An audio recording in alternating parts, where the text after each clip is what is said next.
kembali, kajian kembali. Alhamdulillah kita diberi kesempatan bersilaturahim kembali untuk belajar kembali tentang hadis arba'in ini. Alhamdulillah. Oke, hadirin jamaah, untuk memulai kajian virtual ini, mari kita awali dengan membaca basmalah bersama-sama. Bismillahirrahmanirrahim. Kita murajaah sejenak surah Al-Insyirah. Mulai. A'udzu billahi minasy syaithanir rajim. Bismillahirrahmanirrahim. Alam nashrah laka sadrak wa wada'na 'anka wizrak allazi anqadha zahrak wa rafa'na laka zikrak fa inna ma'al 'usri yusra inna ma'al 'usri yusra fa iza faragta fansab wa ila rabbika farghab. Shadaqallahul azim. Alhamdulillah, kita sudah buka dengan murojaah bersama. Selanjutnya nanti kita akan mendengarkan, menyimak dan juga melihat materi yang akan disampaikan terkait tentang takwa dan akhlak mulia dari hadis arba'in yang ke-18. Maka dari itu, kepada para hadirin, jika ada pertanyaan, boleh silahkan raise hand terlebih dahulu, ataupun bisa lewat chat terlebih dahulu ya. Bisa lewat chat jika ada pertanyaan yang akan disampaikan. Dan insya Allah kajian virtual kali ini, kita akan membatasi virtual kajian subuh ini sampai jam 6.00. Ya, jam 6.00. Mudah-mudahan kita bisa memanfaatkan waktu ya, dengan berdiskusi dan lain sebagainya. Oke, maka dari itu kita langsung mendengarkan kajian yang akan disampaikan oleh guru kita Ustaz Zain Al-Hakimi. Kepadanya kami persilakan. Jazakallah khair Ustaz Fahmi. Assalamualaikum warahmatullahi wabarakatuh. Alhamdulillahi rabbil alamin. Alhamdulillahi wa salatan wa salaman ala ibadihi alladhina istafa. Ya Rabbana lakal hamdu kama yanbaghi li jalali wajhika wa 'azimi sultanik. Lakal hamdu hatta tarda wa lakal hamdu idza radit wa lakal hamdu ba'da ridha. Alhamdulillah wa syukurillah, kita bertemu lagi dalam pertemuan yang kita sangat cintai ini, pertemuan yang baik bersama orang mulia. Mudah-mudahan sebagaimana kita berkumpul dalam pertemuan ini, kita terkumpul di dalam surga Allah Subhanahu wa taala. Amin ya rabbal alamin. Hadirin yang dimuliakan Allah Subhanahu wa taala, dalam waktu yang sangat singkat ini kita bersama-sama akan mengkaji hadis yang maknanya sangat banyak. Jadi hadirin yang dimuliakan Allah Subhanahu wa taala, dalam setengah jam ini kita berusaha untuk menggali hikmah Rasulullah sallallahu alaihi wasallam dalam suatu hadis yang pernah beliau sampaikan kepada sahabat-sahabat Rasulullah SAW. Dan hari ini kita akan mempelajari hadis ke-18 dari Al-Arba'in An-Nawawiyah. Hadis ini termasuk sebagaimana Ustaz Fahmi sampaikan tadi, termasuk hadis yang sangat bermakna, yang hikmahnya itu begitu sangat banyak. Kita membacakan hadis terlebih dahulu, lalu kita berusaha untuk mengeluarkan ilmu yang bermanfaat yang bisa terdapat dari hadis ini.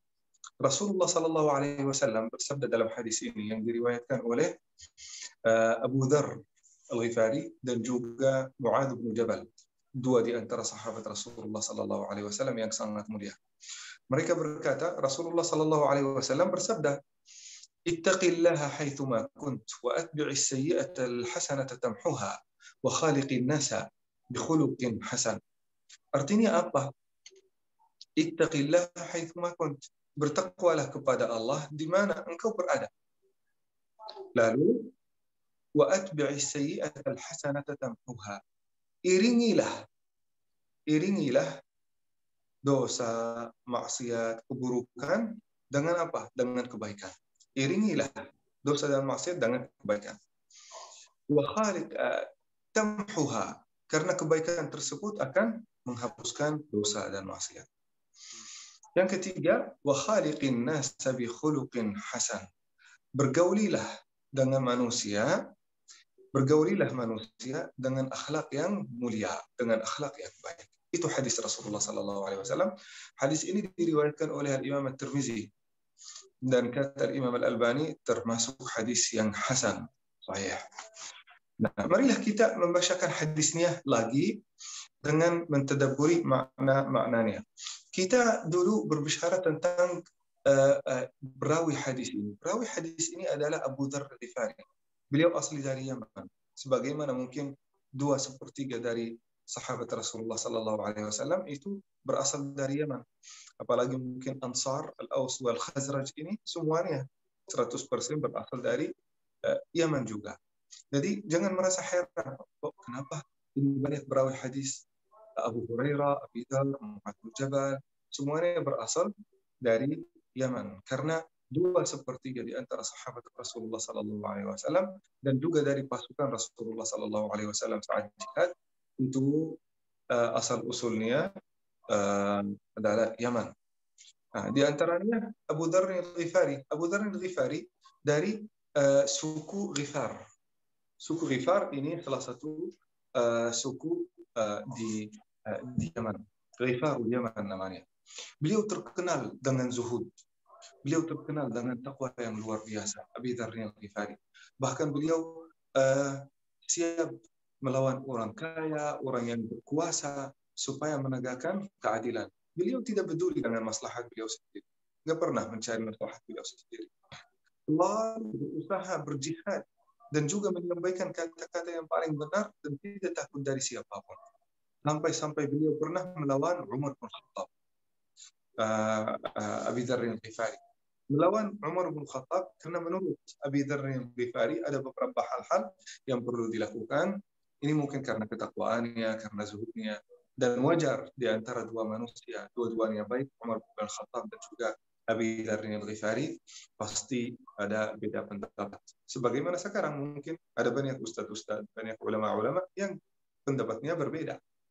Tetapi Abi Dzar Al-Ghifari, kalau pendapatnya beda atau mungkin sudut pandang Abi Dzar itu berbeda, beliau berusaha untuk menyampaikan dengan kata yang tegas. Itu yang beliau lakukan kepada Umar bin Al-Khattab. Abi Dzar Al-Ghifari termasuk di antara sahabat Rasulullah yang paling pertama masuk Islam. Jadi kadang-kadang yang terkenal di antara kita adalah Abu Bakar As-Siddiq, Utsman bin Affan, Umar bin Khattab, Muawiyah bin Abi Sufyan, Ali bin Abi Thalib. Sedangkan Abi Dzar Al-Ghifari masuk agama Islam sebelum Umar bin Khattab, sebelum Utsman bin Affan masuk agama Islam. Jadi beliau di antara 5 orang yang paling pertama masuk agama Islam itu Abi Dzar Al-Ghifari. Ini luar biasa. Jadi di antara sahabat Rasulullah sallallahu alaihi wasallam yang paling pertama, bahkan yang paling dekat kepada Rasulullah sallallahu alaihi wasallam adalah Abu Dzar Al-Ghifari. Di antara sahabat yang sangat dicintai oleh Rasulullah. Kenapa? Beliau punya rahasia yang luar biasa. Beliau baru 1 bulan masuk agama Islam, baru 1 bulan. Balik lagi dan rujuk. Kemana? Ke kaumnya, ke Yaman. Supaya berusaha untuk menyampaikan dakwah Islam kepada mereka. Hanya 1 bulan belajar sama Rasulullah sallallahu alaihi wasallam, ilmunya belum sempurna, tetapi berani balik kepada kaumnya supaya mengajak mereka masuk agama Islam. Oleh karena itu hadirin yang dimuliakan Allah Subhanahu wa taala, kita dapat pelajaran dari kisah ini. Meskipun ilmu kita tidak terlalu tinggi, tidak terlalu dalam, kita berusaha untuk menyampaikan ilmu yang diberikan oleh Allah Subhanahu wa taala kepada kita sesuai ilmu kita yang sederhana. Kita berusaha untuk menyampaikannya kepada orang lain. Jangan mengatakan, oh, saya bukan ustadz, saya bukan ulama, saya bukan MUI. Apapun engkau, selama engkau punya 1 hadis, punya ilmu 1 nasihat, harus menyampaikannya kepada orang lain. Itulah yang dilakukan oleh Abi Dzar Al-Ghifari. Jadi banyak di antara ini, baru mungkin kemarin saya baca atau dengar salah satu video di YouTube. Kata seorang ustadz, oh tidak boleh mu'allaf itu terlibat dalam dakwah. Justru mu'allaf itu sangat diharuskan dan juga diwajibkan untuk menyampaikan dakwah. Karena bahasa mereka, bahasa non-muslim itu bisa terdengar dari mu'allaf lebih daripada orang Islam. Karena non-muslim itu ingin dengar dari mu'allaf itu, kenapa mereka masuk Islam, alasannya apa. Bisa jadi kalau mereka dengar alasan-alasan tersebut, mereka akan masuk agama Islam. Nah, jangan kita berkata, yang hanya dakwah itu adalah orang yang berilmu. Itu salah total ya hadirin. Salah total. Bisa jadi yang di antara yang hadir, di antara antum sekarang dengar wasiat ini, dengar tausiah ini, dengar ini, langsung menyampaikannya kepada keluarganya, kepada temannya, kepada orang-orang yang di sekitarnya. Nah, bahkan ini termasuk kewajiban. Kita dapat ilmu, berusaha untuk menyampaikannya kepada orang lain.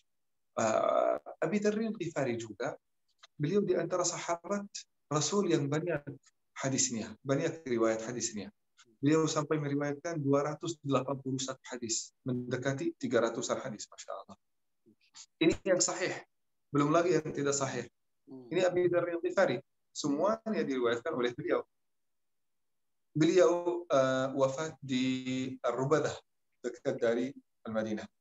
Perawi yang kedua adalah Mu'adz bin Jabal. Mu'adz bin Jabal juga dari Yaman. Di antara sahabat Rasulullah Sallallahu Alaihi Wasallam yang sangat terkenal dengan ilmunya. Sampai Umar bin Khattab berkata, "A'lamuna bil halal wal haram Mu'adz bin Jabal." Orang yang paling berilmu dalam halal dan halal dalam fikih Islam adalah Mu'adz bin Jabal. Luar biasa. Siapa yang mengakui itu? Umar bin Khattab, khalifah yang kedua. Beliau yang berkata bahwasanya ulama yang paling besar di antara kita adalah Mu'adz bin Jabal. Ayo kita lihat Mu'adz bin Jabal ini siapa? Anak muda. Beliau anak muda yang hidup di zaman Rasulullah Sallallahu Alaihi Wasallam. Coba bayangkan, wafat umur beliau masih 33 tahun. Luar biasa. Usia beliau 33 tahun wafat. Tetapi masa muda beliau 20-an tahun dan awal 30-an tahun diakui oleh Rasulullah Sallallahu Alaihi Wasallam, diberi gelar oleh Rasulullah Sallallahu Alaihi Wasallam bahwasanya Mu'adz bin Jabal adalah ulama yang paling besar dalam halal dan haram. Luar biasa. Jadi hadirin yang dimuliakan Allah Subhanahu wa taala, menjadi seorang ulama, menjadi seorang petunjuk, menjadi seorang teladan dan contoh bagi orang lain itu tidak ada kaitannya dengan umur. Tidak ada kaitannya sama sekali dengan umur. Sahabat Rasulullah Sallallahu Alaihi Wasallam itu sangat mulia. Ada Abu Bakar, ada Umar bin Khattab, ada Uthman, ada Ali. Itu nama-nama sangat besar dan mereka sangat berilmu. Tapi tetap yang paling berilmu di antara mereka adalah anak muda ini. Beliau wafat di Ghazwatul Khandaq, Ghazwatul Ahzab, dibunuh oleh Yahudi, oleh para Yahudi, sehingga beliau wafat umur beliau masih 33 tahun. Jadi beliau menemani Rasulullah Sallallahu Alaihi Wasallam, bersahabat dengan Rasulullah Sallallahu Alaihi Wasallam dan mengikuti semua perang-perang, semua jihad, semua ghazwah diikuti oleh Mu'adz bin Jabal sampai beliau meninggal dunia dalam keadaan syahid karena Allah Subhanahu wa taala. Luar biasa ini Mu'adz bin Jabal. Kata Rasulullah Sallallahu Alaihi Wasallam, "Yasbiqul ulama biratwah." Hari kiamat beliau akan masuk surga mendahului semua ulama-ulama. Lihat, coba bayangkan hadirin, kita melihat ulama Al-Bukhari, Al-Bukhari, Muslim, semuanya akan didahului oleh Mu'adz bin Jabal karena beliau adalah orang yang paling pertama masuk surga di antara ulama. Luar biasa. Bahkan kata Rasulullah biratwah. Kalau kita lembar batu, antara kita dan batu itu adalah antara ulama dan Mu'adz bin Jabal saat masuk surga Allah Subhanahu wa taala. Jadi Mu'adz bin Jabal mendahului ulama itu dengan derajat yang sangat jauh dan sangat tinggi. Itu Mu'adz bin Jabal. Beliau meriwayatkan kalau nggak salah 150-an hadis. Ini hadis-hadis yang sahih yang diriwayatkan oleh Mu'adz bin Jabal. Hadis ini hadirin yang dimuliakan Allah Subhanahu wa taala dimulai dengan wasiat Rasulullah, ittaqillaha haitsuma kunt. Bertakwalah kepada Allah sebenar-benar takwa kepadanya, dan bertakwalah kepada Allah dimanapun engkau berada. Dimanapun engkau berada. Kadang-kadang hadirin yang dimuliakan Allah Subhanahu wa Ta'ala, kita takut melakukan maksiat di dalam masjid. Keluar dari masjid malah melakukan maksiat. Kadang-kadang hadirin yang dimuliakan Allah Subhanahu wa Ta'ala, sama. Kita berani melakukan maksiat di satu tempat, tetapi kalau kita bertemu dengan orang-orang baik, kita malu melakukan maksiat itu. Bertemu dengan orang buruk, kita melakukan keburukan. Astaghfirullah. Orang yang bertakwa kepada Allah Subhanahu wa Ta'ala adalah orang yang akan bertakwa kepadanya dimanapun dia berada. Dimanapun dia berada, di masjid, di luar masjid, di rumah, di luar rumah, bersama temannya, bersama orang yang tidak kenal, di Bandung, di luar Bandung, di Indonesia, di luar Indonesia, selalu bertakwa kepada Allah Subhanahu wa Ta'ala. Tidak ditakutkan orang ini dimanapun dia pergi, kita tidak takut. Tenang, dia pasti akan istiqamah, tetap istiqamah dan tetap bertakwa kepada Allah Subhanahu wa Ta'ala. Lalu takwa itu apa? Kadang-kadang kita dengar di dalam khutbah Jumat, ceramah, kajian, ittaqillah, ittaqillah, ittaqillah. Apa artinya takwa? Sebagaimana ada seorang saleh sebelum dia meninggal dunia, dia ingin mewasiatkan anaknya. Anaknya berkata, "Ausini ya abi." Ayahku, berikanlah kepada aku wasiat sebelum engkau meninggal. Kata orang ini, "Usika bi khatimati suratin Nahl." Saya mewasiatkanmu untuk mengamalkan ayat-ayat terakhir dalam surat An-Nahl. Coba, apa itu surat An-Nahl? Akhir surat An-Nahl. Allah Subhanahu wa Ta'ala berfirman, "Innallaha ma'al ladzina taqaw wal ladzina hum muhsinun." Allah Subhanahu wa Ta'ala selalu bersama orang bertakwa. Kalau engkau ingin disertai oleh Allah Subhanahu wa Ta'ala, selalu dilindungi oleh Allah Subhanahu wa Ta'ala, selalu diberi petunjuk oleh Allah Subhanahu wa Ta'ala, maka jaga takwa kepada Allah Subhanahu wa Ta'ala sebagaimana Allah mewasiatkan kita dalam surat An-Nahl bagian terakhirnya. Lalu Ali bin Abi Thalib ketika ditanya, Ali bin Abi Thalib, Masya Allah, di antara sahabat Rasulullah Sallallahu Alaihi Wasallam yang paling dekat kepada Rasulullah, dan bahkan beliau termasuk sepupu Rasulullah Sallallahu Alaihi Wasallam. Ketika Ali bin Abi Thalib ditanya, "Ya Ali bin Abi Thalib, apa itu takwa?" Lihat, takwa itu apa? Beliau berkata, takwa itu al-khawfu minal jalil. Khawf minal jalil, takut dari Allah Subhanahu wa Ta'ala. Wal amalu bitanzil, mengamalkan tanzil. Tanzil itu Quran, mengamalkan Quran. Jadi takut dari Allah Subhanahu wa Ta'ala dan mengamalkan firman-firman Allah Subhanahu wa Ta'ala di dalamnya dan hadis Rasulullah. Wal qana'atu bil qalil. Qana'ah, merasa qana'ah. Qana'ah, apa artinya qana'ah? Cukup dengan yang sederhana. Diberi rumah yang sederhana, alhamdulillah. Diberi gaji yang sederhana, alhamdulillah. Kerja yang sederhana, alhamdulillah. Dia qana'ah.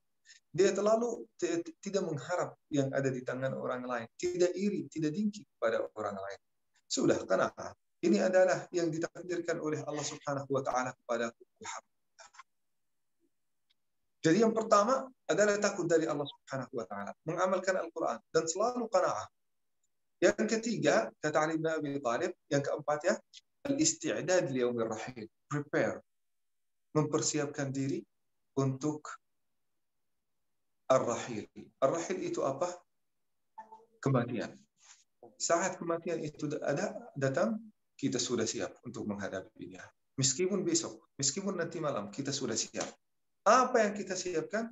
Mempersiapkan bekal ibadah, mempersiapkan akhlak yang baik, mempersiapkan zikir, mempersiapkan bantuan kepada orang lain, mempersiapkan sedekah, infak. Saat kita melakukan itu semua, berarti kita sudah berusaha untuk mempersiapkan bekal untuk yaumur rahil, hari kematian.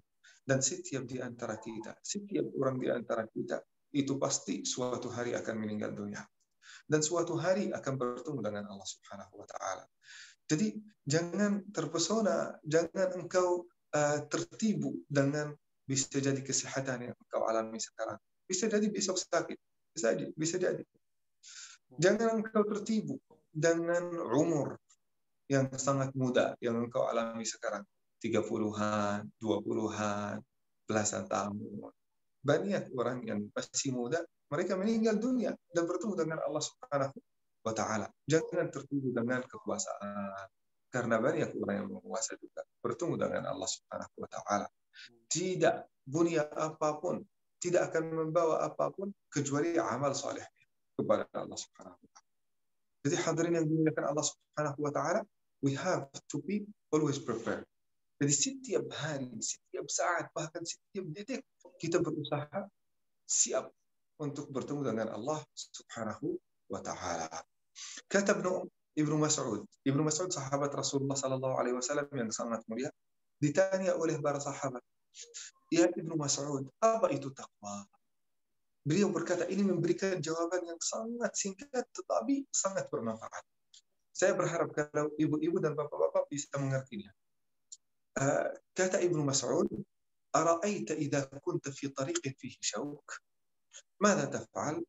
Nah, kata sahabat Rasulullah ini, Ibnu Mas'ud kepada sahabat yang bertanya kepada beliau tentang takwa, beliau berkata, kalau engkau berjalan di salah satu perjalanan yang penuh dengan duri, jalan itu penuh dengan duri. Kalau kita terpaksa untuk jalan di atasnya, apa yang kita akan lakukan? Kata sahabat ini, saya akan angkat sedikit dari baju aku, lalu saya akan berjalan dengan hati-hati. Nah, angkat baju dan bersungguh-sungguh memperhatikan fokus dan juga berhati-hati saat kita jalan. Nah, kata Ibnu Mas'ud, itulah takwa. Kita di dalam perjalanan hidup ini, hadirin yang dimuliakan Allah Subhanahu wa Ta'ala, kita harus bersungguh-sungguh. Kita harus serius dan juga berhati-hati. Berhati-hati karena bisa jadi saat kita jalan ada fitnah yang menghadap kita. Ada dosa yang dimudahkan buat kita. Ada maksiat, ada sesuatu yang tertarik yang tidak diketahui oleh Allah Subhanahu wa Ta'ala.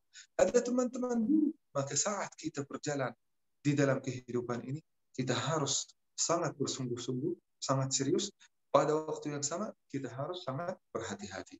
Itulah takwa menurut Ibnu Mas'ud. Luar biasa ini maknanya, hadirin. Oleh karena itu, seorang syair dalam bahasa Arab, beliau berkata, ini bahasa dan juga syair ini termasuk di antara syair yang sering disampaikan oleh ulama-ulama di Timur Tengah. Kata-katanya termasuk sangat indah. Kata syair ini, "Khalli dhunuba saghiraha wa kabiriha dhaka tuqa. Wasna' kamashin fawqa ardi syawk yahdharu ma yara la tahqiranna saghiratan min al-jibala min al-hasa." Nah, artinya apa? Artinya, khalli dhunuba saghiriha wa kabiriha dhaka tuqa. Artinya, jauhilah dirimu dari dosa dan maksiat kecil maupun besar. Dzaka tuqa, itulah takwa kepada Allah Subhanahu wa Ta'ala. Wasna' kamashin fawqa ardi syawk, dan lakukanlah sebagaimana seseorang yang berjalan di atas perjalanan yang penuh dengan duri. Yahdharu ma yara, berjalan dengan hati-hati. La tahqiranna saghiratan innal jibala minal hasa. Jangan engkau merendahkan, jangan engkau meremehkan dosa-dosa yang kecil. Karena gunung yang sangat besar, yang sangat kokoh itu terdiri dari kerikil-kerikil yang sangat kecil. Nah, begitu juga hadirin, jangan sampai kita nanti bertemu dengan Allah Subhanahu wa Ta'ala, kita punya gunung-gunung dari dosa dan maksiat. Kadang-kadang ya hadirin yang dimuliakan Allah Subhanahu wa Ta'ala, kadang-kadang kita lagi di jalan melihat mungkin pandangan yang haram. Enggak apa-apa, ini hanya melihat aja. Itu hanya dosa yang kecil. Nah, dosa yang kecil itu yang bisa menjadi sangat besar di sisi Allah Subhanahu wa Ta'ala kalau kita mengulanginya berkali-kali. Nah, kadang-kadang kita berbicara, mungkin kita menyebar hoax atau menyebar berita bohong atau menyebar berita yang kita tidak memastikannya dulu. Ini termasuk dosa, tetapi menurut kita dosa kecil. Dosa kecil itu kalau kita mengulangi kali berkali, ini akan menjadi dosa yang sangat besar. Maka hadirin yang dimuliakan Allah Subhanahu wa Ta'ala, harus kita sangat berhati-hati saat kita bermedsos. Jangan sampai kita share, jangan sampai kita copy paste apapun yang kita belum yakin tentang kebenarannya, karena itu sangat membahayakan. diri kita hadirin yang dimuliakan Allah Subhanahu wa taala. Dosanya bisa jadi kecil, bisa jadi kecil. Kalau kecil, sebenarnya ghibah dan namimah dan hoax itu termasuk dosa yang sangat besar. Kalau terkumpul kali berkali dan juga terulang kali berkali, maka ini akan menjadi dosa yang sangat besar, bahkan akan menjadi seperti gunung. Itulah takwa kepada Allah Subhanahu wa taala. Kita berhati-hati dalam kehidupan, selalu berhati-hati. Berhati-hati saat kita jalan-jalan, berhati-hati saat kita bekerja, berhati-hati saat kita belajar. Selalu berhati-hati, memilih yang terbaik. Setelah itu Rasulullah sallallahu alaihi wasallam bersabda, "Wa atbi'is sayyi'ata al-hasanata tamhuha." Iringilah dosa dan maksiat, keburukan dengan kebaikan. Karena kebaikan itu akan menghapus apa? Menghapus dosa dan maksiat. Luar biasa. Jadi hadirin yang dimuliakan Allah Subhanahu wa taala, kadang-kadang ya kita dalam kondisi iman kita lemah. Dalam kondisi lupa dengan Allah Subhanahu wa taala. Dalam kondisi ingin melakukan maksiat sehingga kita melakukan maksiat. Syahwatnya besar, godaan syaitan, bisikan syaitan itu sangat banyak, godaan teman-teman, sehingga kita jatuh dalam maksiat. Kata Rasulullah sallallahu alaihi wasallam, kita bertaubat kepada Allah Subhanahu wa taala dan diiringi dosa yang baru kita lakukan ini dengan taat kepada Allah Subhanahu wa taala. Kalau kita sudah taubat dan melakukan amal saleh ini, pasti amal saleh ini akan menghapus dosa. Luar biasa. Ada kisah terjadi di zaman Rasulullah hadirin. Kisah ini terjadi di zaman Rasulullah, bisa mungkin terjadi juga di zaman kita dengan dosa-dosa yang berbeda. Seorang di antara sahabat Rasulullah sallallahu alaihi wasallam datang kepada Rasulullah dalam keadaan menyesal, meneteskan air matanya. Kenapa? Kata Rasulullah. Kata sahabat ini, ya Rasulullah, saya melakukan dosa. Dosa itu ketika saya di pasar melihat PSK. Maaf ya, melihat perempuan murahan gitu ya. Sehingga kata sahabat ini, sahabat Rasul. Beliau manusia, tetap manusia kan? Beliau melihat perempuan ini dan wanita ini, ya wanita murahan, bukan wanita yang normal kan? Nah, beliau berkata, ya Rasulullah, ketika saya melihat wanita ini, saya mencium dia di pasar.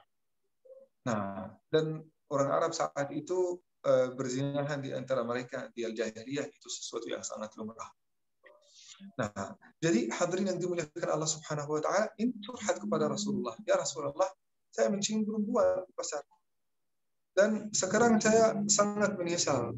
Nah, sangat menyesal sampai meneteskan air mata. Kadang-kadang hadirin yang dimuliakan Allah Subhanahu wa taala, kita kadang-kadang tergoda dengan kemanisan maksiat. Setelah itu baru kita menyelesaikan maksiatnya, sudah tidak manis lagi, diikuti dengan kesengsaraan yang luar biasa. Kan pernah mengalaminya hadirin kan? Pernah mengalaminya saat kita misal melakukan maksiat, kadang-kadang kita tertarik melakukan maksiat itu. Pas kita sudah selesai menikmati maksiat itu, terganti kebahagiaan dan kemanisan maksiat itu dengan kesengsaraan, kesedihan, dan rasa stres yang luar biasa.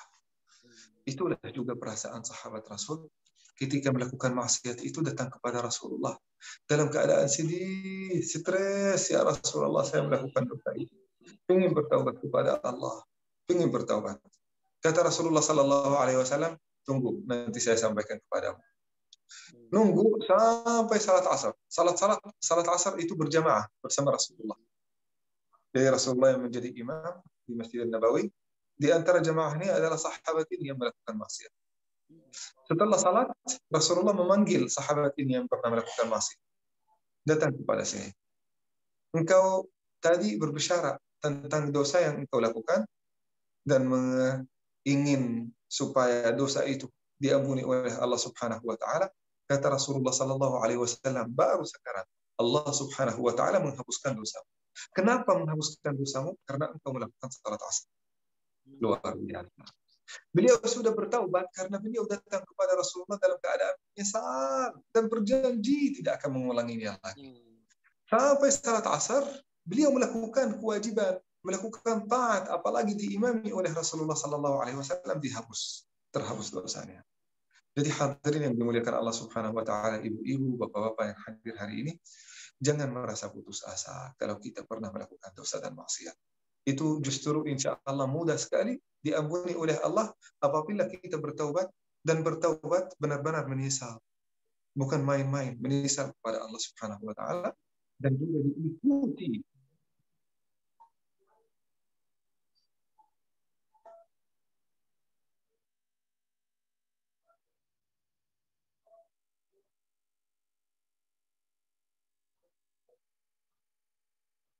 Halo, Ustaz.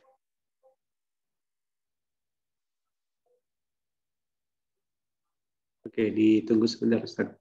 Sepertinya lagi ada telepon masuk kayaknya. Oh ya, sepertinya ada telepon masuk ya. Iya, sudah. Assalamualaikum. Mohon maaf. Yang satu lagi habis baterainya. Nah, ini kita khatam. Kata Rasulullah Sallallahu Alaihi Wasallam, sebagaimana engkau melakukan salat asar sekarang, insya Allah Allah sudah mengampuni dosa yang engkau baru lakukan. Luar biasa. Jadi hadirin yang dimuliakan Allah Subhanahu wa taala, jangan merasa putus asa apabila kita melakukan dosa dan maksiat. Justru kita sebagai manusia penuh dengan kekurangan, penuh dengan dosa dan maksiat. Tidak ada orang di antara kita tidak pernah melakukan dosa dan maksiat, termasuk saya sendiri. Termasuk saya sendiri. Pernah saya bermaksiat, pernah berdosa. Nah, tetapi berusaha untuk menjadi lebih baik hari demi hari. Nah, setelah itu hadirin yang dimuliakan Allah Subhanahu wa taala, kata Rasulullah sallallahu alaihi wasallam, "Wa khaliqin nasa bi khuluqin hasan." Bergaulilah dengan manusia, bergaulilah manusia dengan akhlak yang baik. Dengan akhlak yang baik. Jadi hadirin yang dimuliakan Allah Subhanahu wa taala, apa itu kita bergaulilah manusia dengan akhlak yang baik. Apa itu bergauli? Muamalat dengan manusia. 95% di antara agama kita itu adalah muamalat. Bukan hanya salat, bukan hanya puasa, bukan hanya haji dan umrah, bukan. 95% di antara agama kita adalah muamalat dengan manusia. Jadi fikih muamalat hadirin yang dimuliakan Allah Subhanahu wa taala itu di atas 90% dari fikih-fikih yang lain, dari fikih ibadat. Nah, jadi kita bergaulilah dengan manusia dengan akhlak yang baik. Bagaimana kita muamalat dengan manusia? Menggunakan akhlak Rasulullah Sallallahu Alaihi Wasallam, akhlak yang baik. Apa itu akhlak yang baik? Akhlak yang baik itu membantu orang lain. Berusaha untuk bastul yadain. Apa itu bastul yadain? Kita memberikan yang terbaik kepada orang lain, kepada tetangga, kepada teman, kepada keluarga. Memberikan yang terbaik. Dan juga bastul wajah. Apa itu bastul wajah? Selalu senyum. Kita bertemu dengan orang lain dengan mata dengan wajah yang manis. Wajah yang manis. Jangan sampai kita kerut wajah saat kita bertemu dengan orang lain. Meskipun banyak masalah kita ya, teman-teman ya. Kadang-kadang banyak masalah kita. Kadang-kadang banyak masalah di sana di tempat kerja, dengan keluarga, bisa jadi ya di dalam rumah tangga ada masalah, bertemu dengan orang lain malah kerut wajah kita. Nah, hadirin yang dimuliakan Allah Subhanahu wa taala, dalam kondisi ini kita berusaha untuk bertemu dengan orang lain dengan wajah yang manis. Dengan wajah yang manis, apapun masalah kita, apapun pikiran dan masalah-masalah kita. Wa khaliqin nas bi khuluqin hasan. Karena orang yang terdekat kepada Allah Subhanahu wa taala hari kiamat bukan orang yang paling banyak ibadahnya, bukan. Bukan orang yang paling tinggi takwanya, bukan orang yang paling banyak salat tahajudnya, bukan. Orang yang paling dekat kepada Allah Subhanahu wa taala dan kepada Rasulnya adalah ahasinukum akhlaqa. Orang-orang yang terbaik akhlak, niat dan perilakunya. Nah, oleh karena itu hadirin yang dimuliakan Allah Subhanahu wa taala, gunakanlah akhlak Rasulullah sallallahu alaihi wasallam bersama setiap manusia. Dengan itu insya Allah kita bisa memenuhi wasiat Rasulullah sallallahu alaihi wasallam di dalam hadis ini. Yang pertama takwa, yang kedua kita melakukan amal saleh apabila kita atau setiap waktu kita melakukan amal saleh, wabil khusus saat kita melakukan dosa. Setelah kita melakukan dosa, harus kita diiringi dengan amal saleh. Yang terakhir adalah kita berusaha untuk memuliakan akhlak kita. Barakallahu fikum, jazakumullah khair. Silakan Ustaz Fahmi. Alhamdulillah, barakallahu fiik. Ustaz izin, alhamdulillah, terima kasih atas segala ilmu yang telah disampaikan. Banyak sekali ya yang kita bisa pelajari untuk hari ini. Oke. Oh ya. Oke, silakan. Mungkin Ustaz ada yang bertanya. Tadi udah yang raise hand nih. Bang Zaki Okta ya. Ya, mungkin untuk kajian hari ini tidak dibatasi hanya satu orang yang bertanyanya karena sudah ada keperluan yang lain. Silakan. Baik. Assalamualaikum warahmatullahi wabarakatuh, Ustaz Syekh. Waalaikumsalam warahmatullahi wabarakatuh. Bagaimana caranya kita mempersiapkan diri, misalkan seperti menghafalkan Al-Quran, tapi di dalam waktu kuliah. Kan jadi waktu kuliah itu teratur waktunya bisa jam 8, jam 12, bisa sampai seharian. Jadi kalau misalkan jadi dokter itu bisa sehari pagi sampai malam.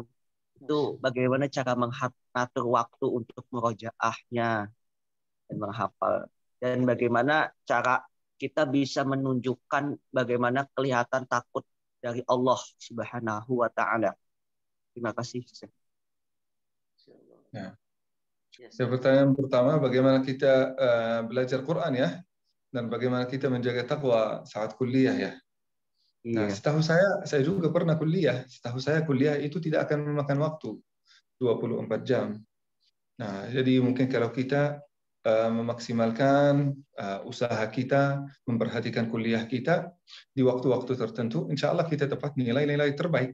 Saya sendiri juga belajar S1, S2, S3 itu semuanya dalam bidang sains, tetapi masih ada waktu untuk menjadi imam di masjid, untuk dakwah, untuk mempelajari agama.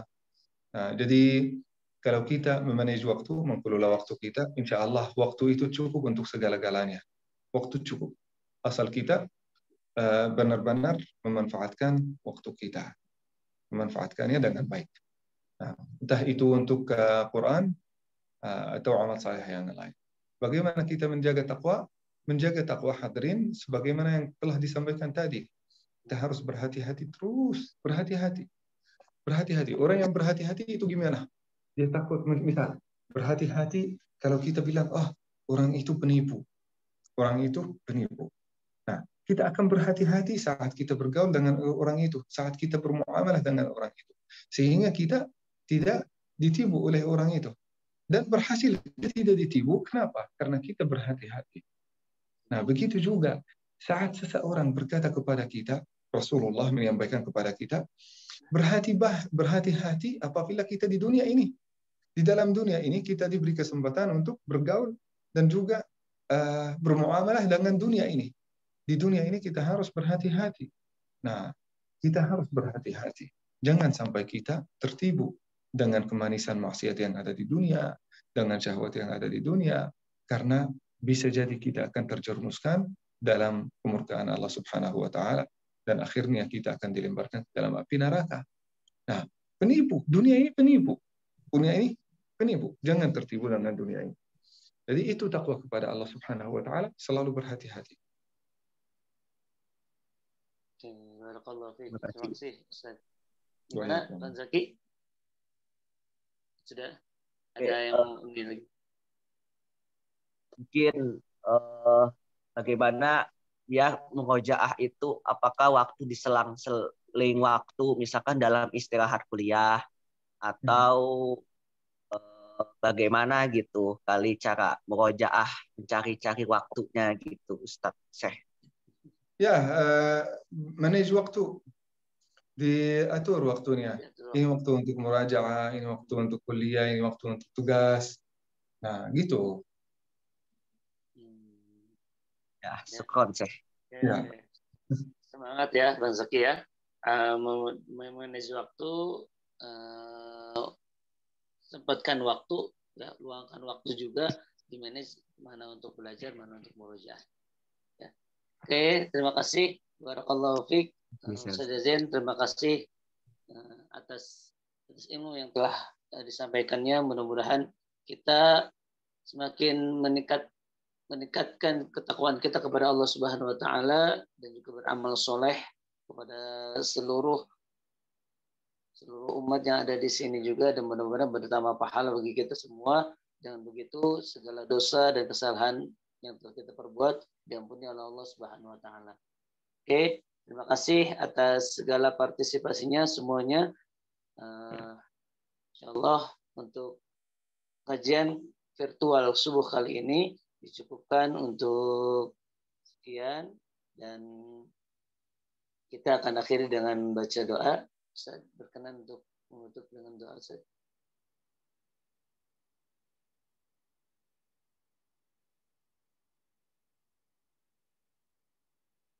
Oh ya. Oke, kita tutup saja kajian virtual subuh ini dengan membaca hamdalah alhamdulillahirabbil alamin di akhir majlis. Subhanakallahumma wa bihamdika asyhadu an la ilaha illa anta astaghfiruka wa atubu ilaik. Terima kasih semua atas partisipasinya. Terima kasih Ustaz Zain, alhamdulillah sudah menyempatkan waktunya, dan mohon maaf untuk kajian virtual subuh kali ini berakhir lebih awal karena Ustaz berhalangan ada kegiatan yang lain. Terima kasih. Al-afwa minkum. Terima kasih semuanya. Kita akan ketemu kembali di kajian virtual subuh yang ke-89 nanti. Ditunggu. Mudah-mudahan kita semua dalam keadaan sehat walafiat dan bisa bergabung kembali mengkaji ilmu-ilmu yang telah nanti Ustaz Jazin sampaikan terkait tentang hadis arba'in ini. Mudah-mudahan kita semua bisa dipertemukan kembali di kajian subuh virtual selanjutnya. Terima kasih atas segala partisipasinya, dan kami dan saya selaku MC mohon maaf apabila banyak kesalahan, kekeliruan dan menyampaikan. Akhirul kalam, al-afwa minkum. Wassalamualaikum warahmatullahi wabarakatuh. Waalaikumsalam warahmatullahi wabarakatuh. Ya, terima kasih Ustaz Fahmi. Untuk seluruh peserta juga. Insya Allah kita akan rutin ya kajian ini setiap hari Sabtu. Untuk menyimak kembali bisa melalui channel Al-Irsyad Kota Bandung ya. Nanti bisa searching di YouTube. Insya Allah semua kajian kita upload di sana. Ya, syukron jamaah semuanya. Sampai jumpa di pekan yang akan datang. Assalamualaikum warahmatullahi wabarakatuh. Waalaikumsalam warahmatullahi wabarakatuh.